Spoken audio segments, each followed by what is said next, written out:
The Giants played preseason game number 2 on Friday night as they hosted the Panthers. So let's break down what we saw from the G-men in their latest preseason game. We're going to do that with the legendary Giants beat writer for the New York Post. That would be Paul Schwartz. Paul joins me now. Paul, how you doing? I'm doing well.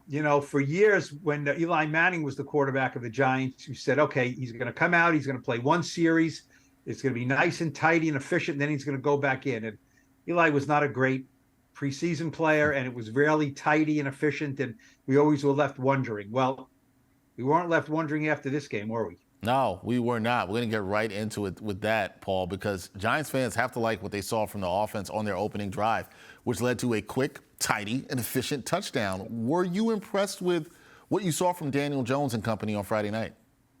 I mean, how could you not be? Look, it's against the Panthers. Now, the Panthers, I think, are going to be a pretty bad team on offense, but I don't think they have a terrible defense. This is what the Giants wanted to see, no question. 10 plays, 75 yards.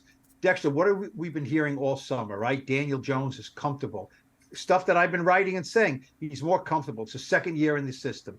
He's got Darren Waller. He's got more weapons. He's got Paris Campbell. Offensive line, we think, should be better. Looks great in the second joint practice against the Lions. Didn't play against the Lions in a preseason game, but this should be a much better offense. And then if they go out and kind of just look pretty lackluster, in this preseason game against the Panthers, you're like, oh really? Where's all this, hype and improvement we've been hearing? Daniel was terrific. I mean, 8 for 9, 69 yards. The only incompletion was a drop by Darren Waller, who then said, afterwards said, I'll make it up to him, some point down the line, and I'm sure he will. Very efficient. Now, look, this was Brian Daboll and Mike Kafka saying, look, Daniel, you're going to be in there a very short period of time. We're not running the ball. Saquon Barkley didn't play. That was the plan. Saquon's not going to play. They called not 10 pass plays, I believe. One was a run. It was not a design run by Daniel, where he picked up 6 yards to make it a more third and more manageable situation. He was very on target, nothing fancy. 20-yard strike to Isaiah Hodgins, nice pickup to Paris Campbell, and then a touchdown pass to Daniel Bellinger. So, yeah, this was, everything the Giants could have envisioned and more. They might have played another series, the starters, but Brian Daboll certainly saw enough there, get him out.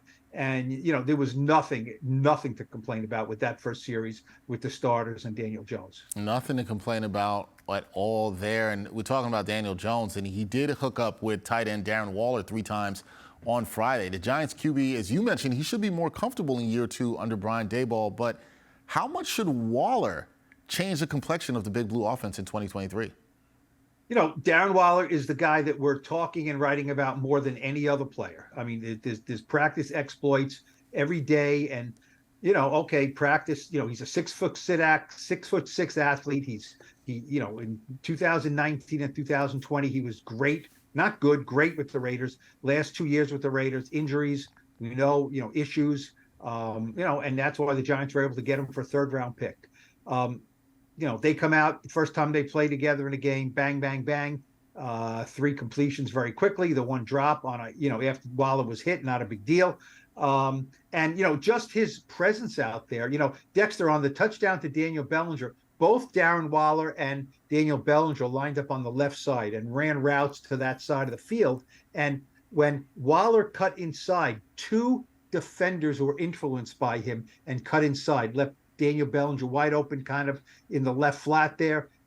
Daniel Jones sees him, easy 4-yard touchdown. So, you don't have to throw it to Darren Waller for him to be a threat. He will influence defenders just by being out there. My colleague Steve Serby wrote in the Post after the game that Waller will be the best and most dangerous weapon Daniel Jones has ever had. And I thought, well, I don't know about that. And then I thought about it, and it's like, yeah, I mean, I don't, if Darren Waller is right, I don't think is any question he will be. And, the best way to become a great player is to have great players around you. So, look, got a long way to go here. But so far, what we've seen from Darren Waller, what he does, what he says, how he acts, how his teammates think about him, it's all A++ with him. Yeah, A+ for the Giants fans. Long way to go, but Giants fans are definitely going to like that Jones to Waller connection, and hopefully they see more of that in the end zone. And Paul, lastly, We saw some good things from the backups with Tyrod Taylor engineering 2 second-quarter touchdown drives. 2 rookies, they found the end zone in that quarter. What did you think of the play of Jalen Hyatt and Eric Gray against Carolina? You know, it's always an indoctrination for a rookie, right? So Jalen Hyatt comes in. He's looked great in practice. His first preseason game last week in Detroit, his one catch goes for -4 yards. Okay, no big deal, not anything to write home about. And then his first catch on a little shovel pass against the Panthers, -3 yards. And then the next time on the same drive, Daniel Jones, was it Daniel? It was Tyrod Taylor throws him the ball on the next series, drop. Just a blatant drop off his fingertips by Hyatt. So, okay, the rookie is kind of scuffling here. So this is the beauty of the preseason.